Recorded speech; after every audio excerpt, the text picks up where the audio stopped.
तो महिला नर्स की साड़ी में भी खून लगा होगा। सही बात है। महिला नर्स का साड़ी क्यों नहीं पुलिस अब तक बरामद कर पाई है? जब 9 तारीख को ही अविनाश का मोबाइल फेंक दिया गया तो उसका मोबाइल 10 तारीख को बेतौना गांव में सुबह में कैसे उसका लोकेशन पुलिस को मिला? मेरा पहला सवाल यह है जिसका जवाब प्रशासन को देना होगा। अनुज महतो ने यह भी बयान दिया है कि हमारा शारीरिक संबंध, जबकि अनुज महतो शादीशुदा है, बाल बच्चेदार है, नर्स भी शादीशुदा है। अनुज ने स्वीकार किया है कि हमारा शारीरिक संबंध पूर्णकला के साथ था, लेकिन मीडिया में एक लाइन भी नहीं छपा है। उस महिला का 9 दिन पहले का हमारे पास कॉल रिकॉर्डिंग है, जो महिला कह रही है एक चिकित्सक को कि अविनाश से हम बदला ले लेंगे।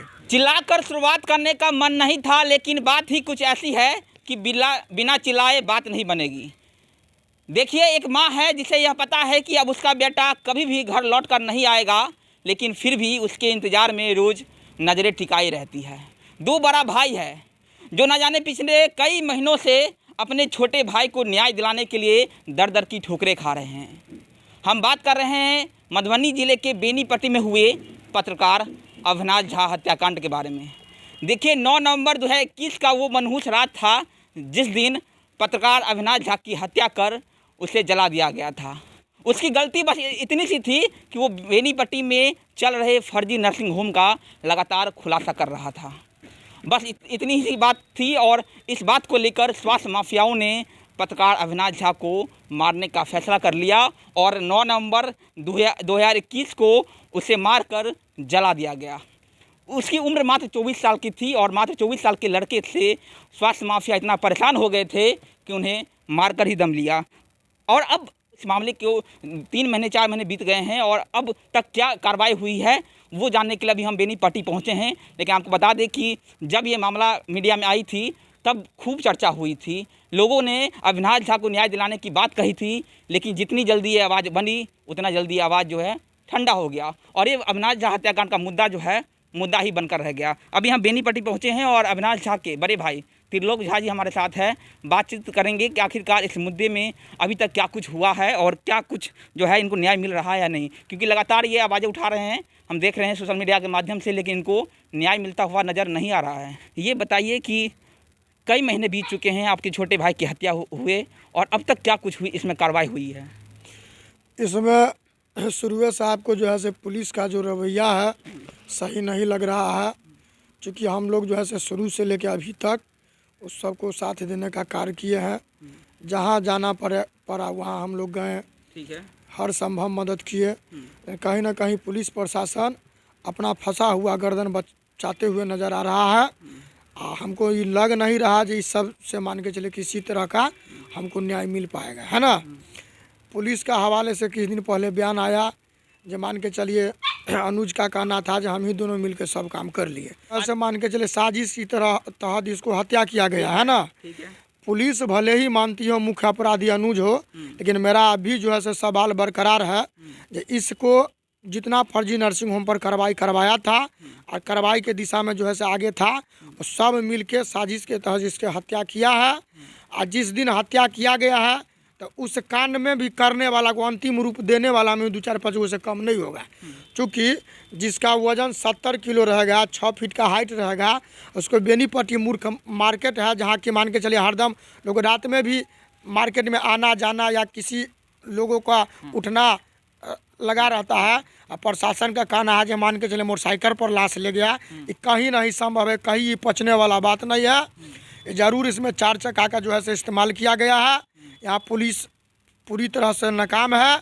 अपराधी जो है से मान के चले सरेंडर करके कर रहा है जो हम हमारे नर्स जो है पूर्णकला वही दोनों गोटा मिल के इसको बुला के आँख में मिर्ची धार के फला से मारा। हम बात मानने के लिए तैयार इस तरह का घटना के अंजाम दिया, लेकिन इसमें संख्या ज़्यादा है जो पुलिस इस सबको पकड़ने में अभी भी नाकामयाब है। इसको साजिश की तहत हत्या हुआ है। अभी तक कितनी गिरफ्तारियां हुई है इस हत्याकांड में? इस हत्याकांड में तो मान के चलिए जब हम लोग संस्कार करके आए थे तो 5 गो गाँव का आदमी को धरा हुआ था। तो वो हम जब बड़ा बाबू को पूछे जो सर सबका क्या दुख है हमको बताइएगा ना, ये क्या ना हम दावे के साथ आपको कह रहे हैं कि इस सब पूरा घटना में है। और बाद में जब अगर अनुजवा के हवाले से कहा यही दोनों कर लिया है, तो जब मान के चले अनुजवे दोनों कर लिया तो इसको आप क्यों उठाए, किस बिंदु पर उठाए, तब से आप पर सवाल खड़ा हो रहा है। इस सब से मैंने मिला जुला के रखिए ना, ये अपना नाकामी छुपाने के लिए कहीं ना कहीं जो है हमको न्याय देने के दिशा में ये लोग नहीं है। अनुज महतो वही शख्स है जो बेनीपट्टी में फर्जी नर्सिंग होम चला रहे थे और कुछ दिन पहले ही उन्होंने कोर्ट में सरेंडर किया है और पुलिस रिमांड में उन्हें 48 घंटे के लिए रखा गया था। और रिमांड में निकलकर ये बातें सामने आई कि अनुज महतो जो है वही मुख्य अपराधी है, उन्होंने ही इस हत्याकांड को अंजाम दिया था। लेकिन सवाल अभी भी कुछ है जो लगातार त्रिलोक झा जो हैं पत्रकार अविनाश झा के भाई जो हैं वो पुलिस प्रशासन से जानना चाहते हैं। सवाल क्या है, क्योंकि आप लोग ये बता रहे हैं कि पुलिस ये कह रही है कि ये अनुज महतो और उनके जो अस्पताल में काम कर रही थी नर्स जो है उन्हीं दोनों लोगों ने मिलकर जो है अविनाश झा की हत्या की है। क्या आपको विश्वास नहीं है कि उन्हीं दोनों लोगों ने हत्या की है और क्या सवाल क्या है आपका? नहीं भाई, पूरा साजिश के जरिए में टोटल नर्सिंग फर्जिंग होम माफिया है। सबको आपस में कहीं ना कहीं मीटिंग हुआ है, फंडिंग हुआ है। ये लोग ये दोनों हेबे है। घटना के अंजाम देने में भी कम से कम 5-7 गो के संख्या में होबे करेगा। चूँकि आप 6 फीट लड़का 70 किलो जिसका वजन है, किसी का बाप का ताकत नहीं है जब एगो महिला पतली सी दुबली सी आके जो है इसको मर्डर कर दे, है ना। तो इसमें 5-7 गो संग प्रशासन नाकाम, इतना ही बात समझिए ना। हम तो कोर्ट में जाएंगे, हम तो न्यायालय का दरवाजा खटवाएंगे।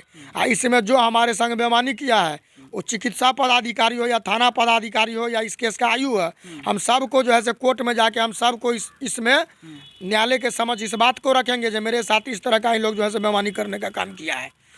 पहले कभी आपके भाई अविनाश झा ने कहा था कि हमें हमारी हत्या कर दी जाएगी, उन्हें धमकियाँ किस तरह की मिल रही थी? आवेदन थाना में दिया गया, मेरे पास मौजूद था। जब डीएसपी साहब घर पर आए हैं तो वो आवेदन हम इनको दिए, तो बताए थे नेपाली न, अरे नेपाली नंबर है कि इंडियन नंबर है, आप ना पता लगाइएगा। इसके बाद थाना में आवेदन गया है। ये कहानी शुरू हुआ है जब मान के चले बेनीपट्टी में जो अनुजवा का क्लिनिक चलता था तो दूसरा के रजिस्ट्रेशन पर चलता था। उसका जिसका रजिस्ट्रेशन था वो जो है कार्रवाई के लिए लिखित आवेदन दिया। उस आलोक में थाना का जो है 2 आदमी जैसे संजीत कुमार है, इसके बाद जो है कथी कहते 2 नाम नहीं याद आ रहा, दोनों क्लिनिक पर अनुजवा लग पहुँचल था। मेरे पास वैसा समाज से भी 2-4 आदमी है जो कह रहे हैं जी लोग आया था। इस आलोक में गया ये आवेदन इसके थाना से गायब है। ये सब अपने आप बचने का काम करा, सब इसमें प्रशासन भी दोषी है। प्रशासन पर लगातार ये आरोप लगा रहे हैं। पत्रकार अविनाश झा जो हैं वो उनके चचेरे भाई विकास झा के चैनल में ही काम कर रहे थे। और देखिए BNN बेनीपट्टी के नाम से विकास झा जी जो हैं वो पोर्टल चलाते हैं, बेनीपट्टी के रहने वाले हैं और इन्हीं के चैनल में जो है वो काम कर रहे थे। विकास झा जी, ये बताइए कि आखिरकार क्या हो रहा था, क्या कर रहे थे अविनाश झा, कैसे उन स्वास्थ्य माफिया जो है वो कैसे अविनाश झा से परेशान थे? देखिए, पिछले तकरीबन 2 साल से अविनाश पूरी तरह से तुल गया था इन चीज़ों पर कि बेनीपट्टी में फर्जी तरीके से अस्पताल नहीं चलाया जाए। ये सर्वविदित है, एक लोग जान रहे थे कि अविनाश का काम क्या है। तो अविनाश मोस्टली यही काम कर रहा था। उसकी प्राथमिकता यही थी कि बेनीपट्टी में कोई गलत ढंग से अस्पताल नहीं चलाए।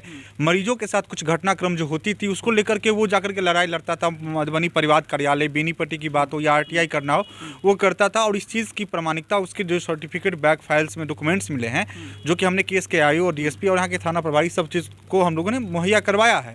ये प्रत्यक्ष था कि वो ये काम करवा रहा था। इसकी जो हत्या हुई है और जो विभेदन पुलिस कहने की बात कह रही है और अपना पीठ थपथपा रही है अनुज महतो की गिरफ्तारी के बाद, मैं प्रशासन से जो चंद सवाल हैं वो सवाल करना चाहता हूं, जिसको त्रिलोक जी ने भी कहा है उसको मैं दोहरा रहा हूं। अविनाश का मोबाइल 10 तारीख को 9 तारीख को वो गायब हुआ है। 10 तारीख के सुबह में उसका मोबाइल बेतौना गांव में मिला है, बेनीपट्टी से तकरीबन 5 से 6 किलोमीटर की दूरी पर। और अनुज महतो ये कह रहा है कि 9 तारीख के ही रात में अविनाश को मार के 9 तारीख को ही रात में प्लेटिना बाइक पर उससे लोड कर करके उसने सबको फेंक दिया और उसके मोबाइल को एक पुल के नीचे फेंक दिया। जब 9 तारीख को ही अविनाश का मोबाइल फेंक दिया गया तो उसका मोबाइल 10 तारीख को बेतौना गांव में सुबह में कैसे उसका लोकेशन पुलिस को मिला? मेरा पहला सवाल यह है जिसका जवाब प्रशासन को देना होगा। दूसरी बात, प्रशासन ये कह रही है कि अनुज महतो का कपड़ा जिस दिन वो घटनाक्रम किया था उसके कपड़े में ब्लड लगे थे, उसको उसने जलाने की कोशिश की थी अपने गाँव में, जो कि उसका गाँव है खनुआ टोल तिसियाही। तो पुलिस उसको बरामद की है जला हुआ कपड़ा को। अगर 2 लोगों ने मिलकर के ही हत्या को अंजाम दे दिया, महिला नर्स और अनुज महतो, तो महिला नर्स की साड़ी में भी खून लगा होगा। सही बात है। महिला नर्स का साड़ी क्यों नहीं पुलिस अब तक बरामद कर पाई है? मेरा सवाल दूसरा ये है। तीसरा सवाल अगर ये है कि अगर उन दोनों ने ही मिलकर अगर हत्या को अंजाम दे दिया तो 10 तारीख के सुबह में महिला पूर्ण कला देवी जो नर्स है उन्होंने अपनी भाई महादेव पासवान, जो कि अब जेल में है, महादेव पासवान को ये कहा था कि अविनाश का किसी ने अपहरण कर लिया है, अगर कोई मेरे बारे में पूछने के लिए आए तो तुम बोलना कि अविनाश मेरी बहन कल सवेरे ही आ गई थी घर पर, जबकि वो रात में तो घटना को अंजाम दे रही थी। अपने भाई को सिखाई और अपने भाई को यह भी सिखाई कि जा करके एक डॉक्टर हैं और डॉक्टर हैं मनीष नाम के, मनीष से 50,000 रुपया ले लेना। ये बात अनुज ने भी महादेव को कहा 10 तारीख को, 9 तारीख को घटना को अंजाम दिया है, 10 तारीख को कहा है। अगर पूर्णकला और अनुज ने ही मिलकर के घटना को अंजाम दे दिया तो अनुज और पूर्णकला ने अपने भाई महादेव पासवान को क्यों सिखाया कि मनीष कर्ण से जाकर के 50,000 रुपया ले लेना? ये एक एग्रीगेट अमाउंट, टोटल अमाउंट क्यों बोला गया? यानी वो भी उसमें शामिल है। उसके अलावा 2-3 और लोग हैं जिससे पैसे लेने की बात अनुज ने महादेव पासवान, जो कि नर्स का भाई है, उसे कहा था। जब अगर इन्हीं 2 लोगों ने मिलकर कर दिया तो बाकी लोगों से पैसे लेने की बात क्यों 10 तारीख को ये चीज़ कही गई? हमारा सवाल ये भी है, पुलिस को इन बिंदुओं पर जांच करनी चाहिए। दूसरी चीज़, त्रिलोक जी ने जो चीज़ कहा है कि शुरुआती जांच में पुलिस ने यहाँ के ही लोकल 5 लड़कों को उठाया था, हम लोग को भी आश्वस्त कर रही थी कि ये लोग शामिल हैं, मोबाइल लोकेशन वहीं का है इत्यादि वगैरह जो भी है। हम लोग विश्वास भी पुलिस पे हमेशा करते चल रहे थे। अभी जब अनुज महतो की रिमांड खत्म होने के बाद मीडिया में बयान दिया गया है, मीडिया में 2 चीज़ें मिसिंग है। किसी भी मीडिया में, अखबार में है या पोर्टल में है या वीडियोज़ न्यूज़ वगैरह में, कहीं पर ये चीज़ पढ़ने के लिए किसी को नहीं मिला है कि वो 5 लड़के निर्दोष हैं। जबकि अनुज महतो ने अपना प्रारंभिक बयान में ही पुलिस के सामने यह कह चुका है कि वो 5 लड़के निर्दोष हैं, उन्हें एक तरह से दुर्भावना में ग्रसित होकर के उन लोगों ने फंसाया है। पुलिस इसलिए मीडिया को ये बात अभी तक नहीं कह पाई है कि 5 निर्दोष हैं, क्योंकि पुलिस ने तो गलती किया है। पुलिस अपनी नाकामी को छुपाने के लिए इस बात को छुपा लिया। अनुज महतो ने यह भी बयान दिया है कि हमारा शारीरिक संबंध, जबकि अनुज महतो शादीशुदा है, बाल बच्चेदार है, नर्स भी शादीशुदा है। अनुज ने स्वीकार किया है कि हमारा शारीरिक संबंध पूर्णकला के साथ था, लेकिन मीडिया में एक लाइन भी नहीं छपा है। मीडिया में इसलिए नहीं छपा है क्योंकि पुलिस ने बताया ही नहीं है। इसलिए नहीं बताया क्योंकि लगता है पुलिस प्रशासन ठेका लेकर के रखी है अनुज महतो की इज्जत प्रतिष्ठा को बचाने का, और अविनाश के मान सम्मान और मर्दन करने का खेला प्रशासन पहले दिन से करते आ रही है। जब पोस्टमार्टम रिपोर्ट भी नहीं आया था, हम लोग संस्कार करके आए, उसकी चिता की आग ठंडी भी नहीं हुई थी, तब यहाँ के एसपी महोदय ने मीडिया में यह बयान दे दिया था कि उसका प्रेम प्रसंग में हत्या हुआ है। जब यहाँ के लोगों ने प्रतिकार किया है, विथ लॉजिक हम लोगों ने सड़कों पर उतरे, तब समाज हमारा साथ दिया है, तब से बैकफुट पे हुए एसपी बेनी पटिया करके उनको कहना पड़ा कि हाँ ये प्रेम प्रसंग में हत्या नहीं है, ये मेडिकल माफियाओं की साजिश है। अभी जो 2 चीज़ों को मतलब जो चीज़ पहले पुलिस करना चाह रही थी सेंटिमेंटल डाउन करने की, क्योंकि किसी भी घटना में अगर प्रेम प्रसंग, अवैध संबंध की बातें आ जाती हैं तो पब्लिक सेंटिमेंट्स उसके साथ कम होता जाता है। पुलिस ने पहले प्रयास किया, हम लोगों ने उस चीज़ को नाकाम कर दिया, हम लोगों ने प्रतिकार किया। अभी फिर से अवैध संबंध और अवैध उगाही की बात कही जा रही है। मेरा सवाल है, अगर अविनाश अवैध उगाही करता तो अगर किया अनुज से, क्यों किया? क्योंकि अनुज पे पहली बार कार्रवाई हुई है अविनाश के मरने, मतलब उसकी हत्या के बाद। 15 तारीख को, 7 तारीख को अविनाश स्टेटस लगाया था, 9 को वो गायब हुआ है, 15 तारीख को कार्रवाई हुआ है उसके, मतलब अनुज जिस अस्पताल में घटनाक्रम को अंजाम दिया गया है उस अस्पताल पे 15 तारीख को कार्रवाई हुआ। इससे पहले कार्रवाई हुई ही नहीं थी। जब कार्रवाई हुई ही नहीं थी तो अविनाश किस बात की उगाही करेगा? अगर उगाही करेगा, अगर अकाउंट पे आपने पैसा भेजा है, अगर आपने कैश अविनाश को दिया है तो उसका कोई साक्ष्य तो होगा, कोई प्रमाण तो होगा। दूसरी बात कि महिला से अवैध संबंध की बात कही जा रही है। महिला के सहोदर भाई महादेव पासवान ने ये बताया है पुलिस को कि 10 तारीख को मेरी बहन ने मुझे ये बताया था कि अविनाश का कुछ लोगों ने अपहरण कर लिया और उसके साथ घटना को अंजाम दिया जाएगा।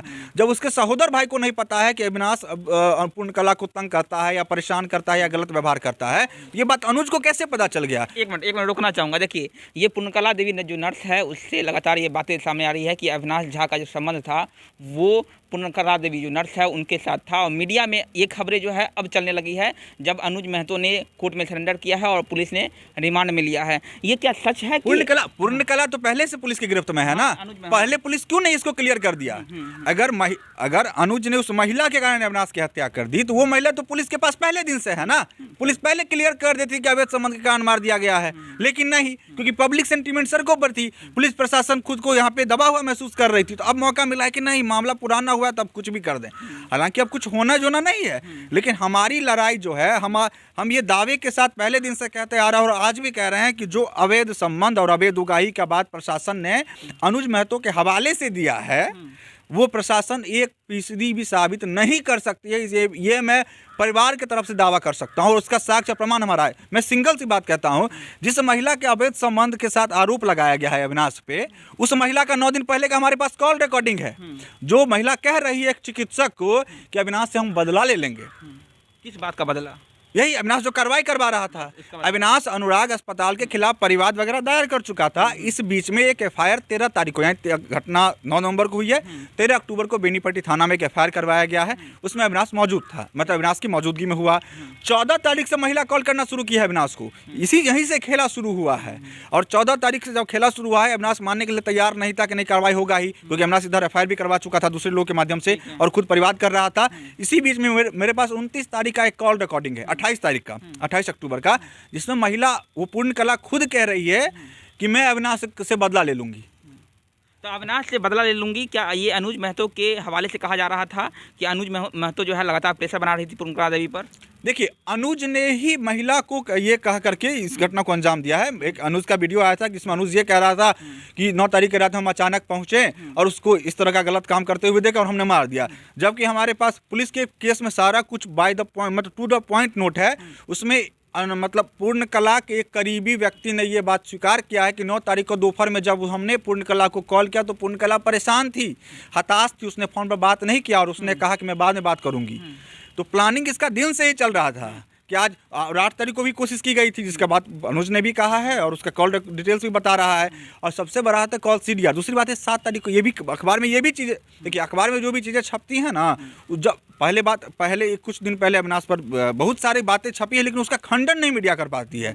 ये चीज़ ये भी है कि 7 तारीख को कि अविनाश के क्लिनिक पर पूर्णकला पहुंची थी। 7 तारीख को अविनाश ने कहा कि जाके अनुज को बोलो कि मुझे पैसा दे। इसके बाद अनुज आवेश में आया और प्लान किया, लेकिन 7 तारीख को अविनाश से पूर्णकला की कोई भेंट ही नहीं है। पुलिस तो इसको साबित नहीं कर सकती है, क्योंकि ना 7 तारीख को अविनाश और पूर्णकला के बीच कोई कॉल है और अविनाश के क्लिनिक के ठीक बाहर CCTV लगा हुआ था, कहीं पर कोई साक्ष्य नहीं है। जहाँ तक 7 तारीख की मैं बात करूँ तो 7 तारीख को दोपहर से लेकर के शाम तक अविनाश मेरे साथ था। कहीं पर क्लिनिक पर किसी का आवाजाही वहाँ पर महिला किसी महिला के ही नहीं हुई है। महिला नर्स तो छोड़िए, पूर्णकला की किसी महिला की आवाजाही नहीं है 7 तारीख को। देखिए, बहुत सारी बातें जो है आप घूम कर आ रही है, तो क्या लगता है जब इतनी सारी बातें घूम कर आ रही है तो बहुत सारे लोग इसमें शामिल है इस हत्याकांड में, या फिर 2 लोगों ने ही अंजाम दिया इस हत्याकांड को? नहीं, इसमें शामिल और लोग हैं। क्यों इसमें और लोग शामिल हैं, इसलिए मैं कह रहा हूँ। अगर मैं बार बार उसी चीज़ को दोहरा रहा हूँ, लॉजिक को समझने की आवश्यकता। मैं ये नहीं आरोप लगा रहा हूँ कि दर्जनों लोग शामिल हैं, लेकिन और क्यों शामिल हैं? अगर पुलिस ने अनुज का कपड़ा बरामद किया है, ब्लड लगा हुआ, जला हुआ, और अगर महिला प्लेटिना बाइक पर उस व्यक्ति को, जो कि पुष्ट था अविनाश, 70 किलो उसकी वजन थी, प्लेटिना एक नॉर्मल बाइक होता है, उस पर उसके बॉडी को बजावता पैक करके, एक होता है कि खुला बॉडी है तो पाँव को इधर करके रख दिए, नहीं, बॉडी बोरा में पैक है और उसको बीच में रख करके, और महिला जिसकी हाइट 5 फीट है, वजन उसका 40-45 किलो से ज़्यादा नहीं होना चाहिए, दुबली पतली है, वो उसको पकड़ के ले जाती है वहाँ पर। क्या उसके कपड़े में ब्लड नहीं लगा होगा साड़ी में? वो साड़ी कहाँ है? इस चीज़ का जवाब प्रशासन को देना चाहिए। हमारे पास चंद सवाल हैं मात्र। उसका अविनाश का मोबाइल का लोकेशन 10 तारीख को, जब 9 तारीख को फेंक दिया गया अनुज के अकॉर्डिंग, 10 तारीख को बेतौना में क्यों मिला? पूर्णकला अगर बॉडी को ले गई पकड़ के तो पूर्णकला का साड़ी कहाँ है जिसमें भी ब्लड लगा होगा? ये चीज़ें, और आप ये बात भी बता रहे हैं कि जो अवैध संबंध की बात कही जा रही है, उसका साक्ष्य जो है पुलिस पेश करेगी? नहीं है। ना पुलिस के पास है, ना अनुज के पास है, ना महिला के पास है। ये बातें कहाँ से उठी कि अवैध संबंध था अविनाश? अनुज ने इस बात को वहां पे कहा है अपने आप को बचाने के लिए, रिमांड में अपने आप को बचाने के लिए। और अनुज ने ये भी बातें कही थी कि हमारा प्रेम था अनुज के साथ, पूर्णकला के साथ। अनुज ने इस बात को स्वीकार किया, बजाबता केस डायरी में ये नोट है। मैं आरोप नहीं लगा रहा हूँ अनुज पे। अनुज ने इस बात को स्वीकारा है कि मेरा प्रेम संबंध पूर्णकला देवी के साथ था। पूर्णकला देवी भी शादीशुदा है, बाल बच्चेदार है। ये अनुज भी शादीशुदा है, बाल बच्चेदार है। इसका ससुराल यहाँ पे मकदमपुर अरेर प्रखंड अरेर में आता है, वहाँ है ससुराल।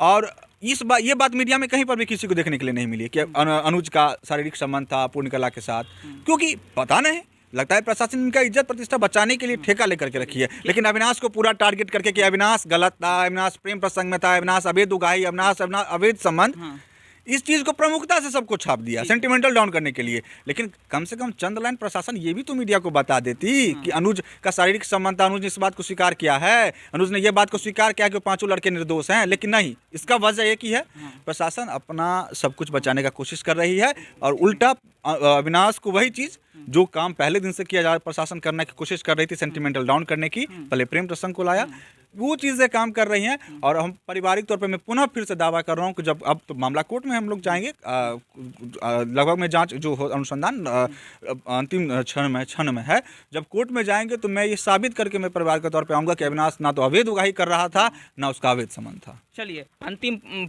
पड़ाव पर जो है न्यायिक प्रक्रिया है, लेकिन फिर भी सवाल बहुत सारे हैं। क्या नाम था क्लिनिक का जो अनुज महतो चलाते थे? अनुराग हेल्थ केयर। अनुराग हेल्थ केयर पर अविनाश झा ने आरटीआई किया था और साफ तौर पे जवाब मांगा था कि क्या ये फर्जी, ये नर्सिंग होम जो है वो फर्जी है। और उसके जवाब में जो है कहीं ना कहीं अनुज महतो जो है लगातार अविनाश झा को धमका रहे थे। और देखिए हुआ क्या था कि पूरा मामला आपको समझा देते हैं कि 9 नवंबर की रात को अविनाश झा जो हैं वो गायब हो गए थे। बेनीपट्टी से ही उनका अपहरण कर लिया गया था और अपहरण में कौन लोग शामिल थे उसका खुलासा तो नहीं हो पाया।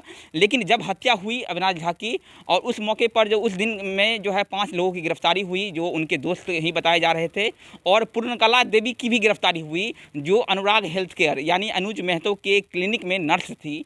पूर्णकला देवी की गिरफ्तारी हुई और महीनों बीत जाने के बाद कुछ दिनों पहले ही, 4-5 दिनों पहले ही अनुज महतो ने भी कोर्ट में सरेंडर किया था, जिसके बाद पुलिस ने उन्हें 48 घंटे के लिए रिमांड पर लिया। और रिमांड में लेने के बाद ये खबरें निकलकर सामने आई, पुलिस के सामने अनुज महतो ने ये स्वीकारा कि, और ये खबरें भी फैलाने की कोशिश की अनुज महतो ने कि अविनाश का संबंध जो था वो पूर्णकला देवी के साथ था। लेकिन हकीकत कुछ और है। देखिए, हकीकत ये है कि अनुज महतो का ही संबंध जो था वो पूर्णकला देवी के साथ था, क्योंकि अनुज महतो का शादी पहले हो चुका है और शादीशुदा होते हुए भी अनुज महतो जो है वो पूर्णकला देवी के संपर्क में था, अवैध संबंध में था। लेकिन बड़ा सवाल यही है कि जब रिमांड में अनुज महतो ने पुलिस के सामने कुछ बात कही तो क्या पुलिस ने उस बात को जांच करने की कोशिश की?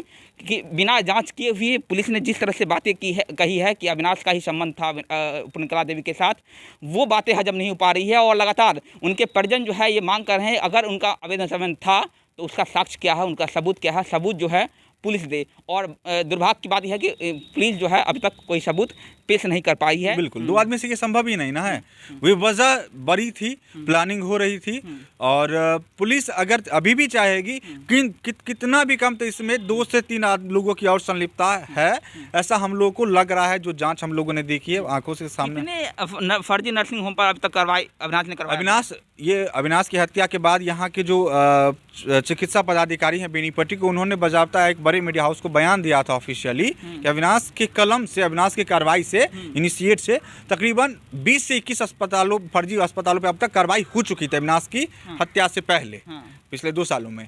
और अभी जो अविनाश का टारगेट था वो तकरीबन 10 से 11 अस्पताल थे, जिसके बारे में उसने 7 तारीख को फेसबुक पे स्टेटस भी लगाया था कि खेला होबे। 9 तारीख को उसका अपहरण कर गायब कर दिया गया, 9 तारीख को उसका घटना अंजाम दिया गया और वो खेला हुआ है।